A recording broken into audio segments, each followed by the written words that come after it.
अचानक दिल्ली रवाना क्यों हुए नीतीश कुमार? क्या बिहार में फिर होगा खेला? बिहार से लेकर दिल्ली तक राजनीति तेज। बिहार में एक बार फिर से राजनीतिक हलचल तेज हो गई है। इसकी वजह नीतीश कुमार हैं, क्योंकि नीतीश कुमार अचानक दिल्ली के लिए रवाना हो गए हैं। अब जब नीतीश कुमार का काफिला दिल्ली की तरफ चला, बिहार की राजनीति में कई तरह के कयासों का दौर शुरू हो गया है। इसकी वजह भी नीतीश कुमार ही हैं। पल में तोला और पल में मासा का उदाहरण वो कई बार पेश कर चुके हैं। यानी पार्टियां बदल बदल कर वो एक अलग तरह का नाम और ख्याति पा चुके हैं। ऐसे में अब बिहार की राजनीति में सबके मन में ये सवाल तेजी से कुलांचे मार रहा है कि आखिर नीतीश कुमार अचानक कूच क्यों कर गए हैं। सवाल इसलिए भी उठ रहे हैं क्योंकि अभी तक ये मालूम नहीं चल सका है कि नीतीश कुमार का ये दौरा पर्सनल है या राजनीतिक। एक नज़र उनकी हेल्थ को लेकर भी जा रहा है, क्योंकि पिछले कुछ महीनों में उनकी तबीयत भी बिगड़ी थी। साथ ही कयास ये भी है कि वो अपनी आंखों का चेकअप दिल्ली में ही करा सकते हैं।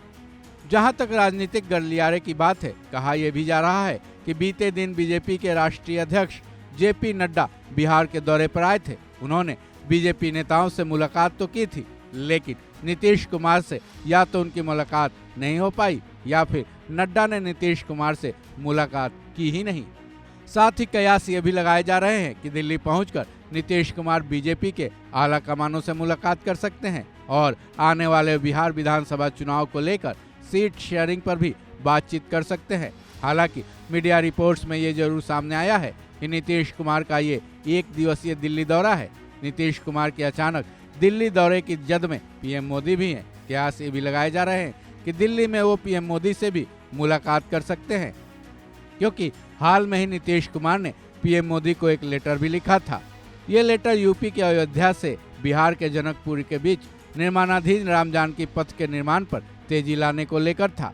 गौरतलब है कि अयोध्या से सीतामढ़ी तक इस 4 लेन के बन जाने के बाद बिहार और यूपी की जनता अयोध्या के रामलला मंदिर में राम दर्शन करने के बाद सीतामढ़ी के पुनौरा धाम में माता सीता का दर्शन कर सकेंगे। नीतीश कुमार के अचानक दिल्ली दौरे की जद में उपेंद्र कुशवाहा को भी माना जा रहा है, क्योंकि उपेंद्र कुशवाहा पिछले दिनों दिल्ली के दौरे पर थे, जहां उन्होंने ये कहा था कि बिहार असेंबली इलेक्शन में सीटों की शेयरिंग लोकसभा के गणित के हिसाब से नहीं होगा। बिहार विधानसभा चुनाव के लिए अलायंस का फॉर्मूला अलग से तैयार किया जाएगा। अब कुशवाहा के इस बयान के बाद इस बात पर भी चर्चा तेज है कि नीतीश कुमार का ये वाला दिल्ली दौरा बिहार विधानसभा चुनाव के लिए सीट शेयरिंग की रणनीति बनाने को लेकर हो सकती है। वहीं झारखंड विधानसभा चुनाव के लिए सीट शेयरिंग को लेकर दिल्ली में एनडीए की बैठकों का दौर जारी है। इसके लिए सुदेश महतो दिल्ली में ही है। ऐसे में कयास ये भी लगाए जा रहे हैं कि इसी बैठक में नीतीश कुमार भी शामिल हो सकते हैं। बहरहाल अभी ये साफ नहीं है कि नीतीश कुमार अचानक दिल्ली रवाना क्यों हुए। बस उनके इस दौरे को लेकर कई कयासों का दौर जारी है। इस खबर में बस इतना ही। बाकी अपडेट्स के लिए जुड़े रहें वन इंडिया हिंदी के साथ।